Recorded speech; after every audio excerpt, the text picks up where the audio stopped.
yesterday, for the people at home, One Direction and Big Time Rush were here, and it was madness. It was the biggest show in New Music Live history, for sure. It was really huge. The audience was insane. There were thousands and thousands of people here. And Lauren actually decided to do something cool, because if you're ever on Twitter, you notice that something about One Direction is always trending. Always trending. So we wanted to see if they could come up with a funny word on the spot and see how fast it could trend in Canada. So we did just that. Check this out. Oh, snap. We're not only trending in Canada, we're trending worldwide. 1 minute on Much Music, plus the hashtag Poutine Routine. Do you want to explain that one, Phoebe? Well, yes. The night before, One Direction Big Time Rush played a show at the ACC, and Louis and Harry from One Direction went down to a restaurant that we like to call Lou Dogs for some poutine, get some poutine for the first time.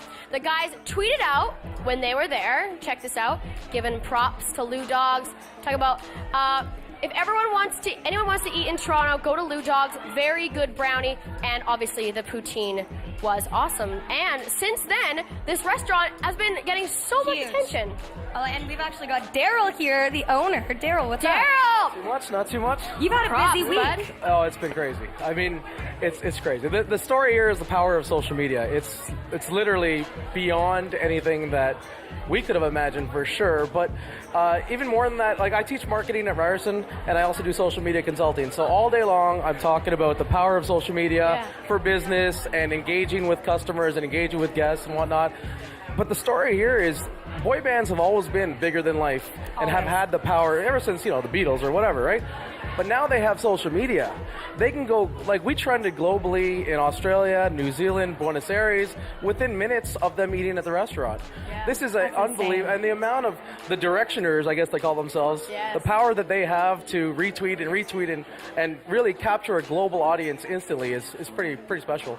It's pretty magical. You didn't even know who they were when they came in, right? Unfortunately not. I didn't. I mean, no. Jeff, my man here, was working, and he had a little bromance with them, had a little hug, and they got along real well. And they had a good time there. They talked about Lou Dogs a lot, and they talked about what these guys were doing, which is pretty amazing. The amount of followers they have, 2 million followers each. Oh, insane. I mean, that's special. I mean, my question is, how can this generation use that power of social media to make this world a better place? You know what I mean? Like, what can happen next? Exactly.